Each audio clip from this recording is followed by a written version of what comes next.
अपनी कार से हाईवे पे ट्रेवल कर रहा था। दोपहर का टाइम था और वो अपने मजे में अपनी धुन में गाड़ी चला रहा था। आगे एक पुल था जिसके नीचे नदी थी। जब वो आदमी पुल क्रॉस कर रहा था तो अचानक उसको लगा कि गाड़ी चलाने में कुछ दिक्कत हो रही है, कुछ प्रॉब्लम आ रही है। उसको अंदाजा हो गया था कि गाड़ी का कोई ना कोई टायर तो पंक्चर हुआ है। उसने उसी वक्त गाड़ी साइड पे लगाई, उतर के देखा कि लेफ्ट साइड का पीछे वाला टायर पंक्चर हो गया। अब वो बंदा थोड़ा परेशान कि इतनी तेज धूप में मुझे टायर बदलना पड़ेगा। खैर जो भी कर लो, टायर तो चेंज करना ही पड़ेगा। उसने गाड़ी में से जैक निकाला, जैक को फिट किया, उसके बाद टायर के बोल्ट्स खोले और उनको एक साथ साइड में रख दिया। अब वो टायर को निकालने लगा। उसने जोर लगाया, झटके से पीछे खींचा। इसी दौरान उसका पाउंड बोल्ट्स पे लगा और चारों बोल्ट नदी में गिर गए। अब वो बंदा भयंकर वाला परेशान, टेंशन में, स्ट्रेस में। अब क्या होगा? अब मैं टायर नहीं चेंज कर पाऊंगा, मैं कैसे आगे बढ़ूंगा, मुझे जहां पहुंचना है कैसे पहुंचूंगा, कितना लेट हो गया हूं, इतनी गर्मी में कोई दूर दूर तक नहीं है, मैं किसी से मदद भी नहीं मांग सकता। शिट यार, ये कहां फंस गया, क्या हो गया? अब वो निराश होकर खड़ा, उसकी सोच काम नहीं कर रही, क्योंकि जब भी वो सोचने बैठता उसको एक ही बात बार बार याद आती है कि सारे बोल्ट नीचे गिर चुके हैं और वो आगे नहीं जा सकता। अब ये बंदा परेशानी में साइड में खड़ा, काफी देर निकल चुकी है। अब सामने से उसको नजर आता है एक किसान आ रहा है। ये सोच रहा होता है इससे मदद मांगू ना मांगू, ये क्या मदद कर पाएगा मेरी। अभी ये सोच ही रहा होता है कि किसान खुद ही आकर पूछ लेता है, साहब कोई परेशानी है तो बताइए, क्या मैं आपकी कोई मदद कर सकता हूँ?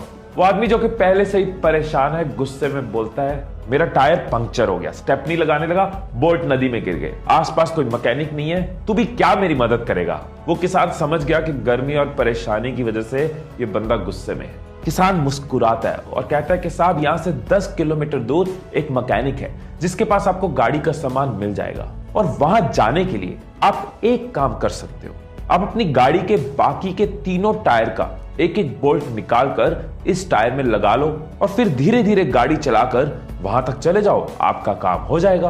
वो आदमी हैरान रह गया, उसका गुस्सा एकदम शांत हो गया। कहता, भाई साहब, जिस प्रॉब्लम से मैं आधे घंटे से जूझ रहा था, इसने कितनी आसानी से उसका सोल्यूशन दे दिया। उसने किसान को बोला, सॉरी यार, मैं गुस्से में था, लेकिन तुझे इतनी जल्दी सोल्यूशन कैसे मिल गया? पहले भी ये प्रॉब्लम हुई थी क्या कभी तेरे साथ? किसान मुस्कुराया और कहता, ऐसा कुछ नहीं है, एक ही फर्क है कि आप उस परिस्थिति में अपनी परेशानी के बारे में सोच रहे थे, मैं उसी परिस्थिति में हल के बारे में सोच रहा था। सो दोस्तों, या तो आप प्रॉब्लम ओरिएंटेड हो सकते हो या फिर सोल्यूशन ओरिएंटेड हो सकते हो। या तो प्रॉब्लम आते ही परेशान होते रहोगे, प्रॉब्लम के अलावा कुछ दिखेगा नहीं, परेशानी की वजह से कुछ सोच नहीं पाओगे। लेकिन अगर आप सोल्यूशन ओरिएंटेड हो तो आप सोल्यूशन की तरफ फोकस करोगे, आपका दिमाग हल ढूंढने में जाएगा, ना कि परेशानी ढूंढने में। जब महाराणा प्रताप की सेना में अकबर की सेना के मुकाबले हाथी कम थे तो उन्होंने अपने घोड़ों के आगे नकली सूंड लगा दी कि हाथी उनको अपना समझ के मारे ना। उन्होंने प्रॉब्लम पे फोकस नहीं किया कि हाथी कम है, उन्होंने सोल्यूशन पे फोकस किया, घोड़ों को हाथी बना दिया। धीरूभाई अंबानी ने अपने फाइनेंशियल स्टेटस को, अपनी माली हालत को प्रॉब्लम नहीं माना। उन्होंने पकौड़े बेचे, यमन में जाके जॉब करी, कुछ भी किया, आगे बढ़ते रहे, क्योंकि वो सोल्यूशन ओरिएंटेड थे, प्रॉब्लम सोच के रुक नहीं गए, बैठ नहीं गए। महात्मा गांधी, भगत सिंह, चंद्रशेखर आजाद, सुभाष चंद्र बोस और ऐसे कई नाम, इन लोगों ने प्रॉब्लम पे फोकस नहीं किया, हम तो गुलाम हैं, हम तो स्लेव हैं, गुलामी में रहना पड़ेगा। इन्होंने सोल्यूशन पे फोकस किया कि कैसे देश को आजाद कर सकते हैं। एक और नाम जो मैं आपको बताना चाहूंगा, जिसकी आवाज मैं अभी से सुन पा रहा हूं, वो है तुम। तुम्हारी आवाज कि तुम प्रॉब्लम ओरिएंटेड नहीं, सोल्यूशन ओरिएंटेड हो। आज से सोल्यूशन ओरिएंटेड हो।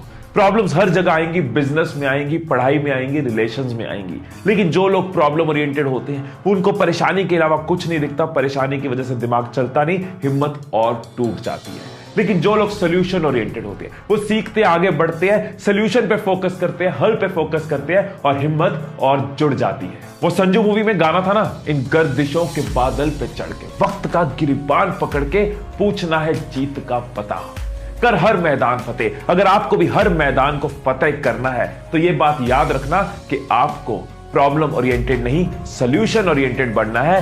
हिम्मत तोड़नी नहीं, हिम्मत बढ़ानी है। हर बार फोकस सोल्यूशंस पे करना है, प्रॉब्लम की वजह से रुकना है। Stay blessed, stay inspired and I love you all.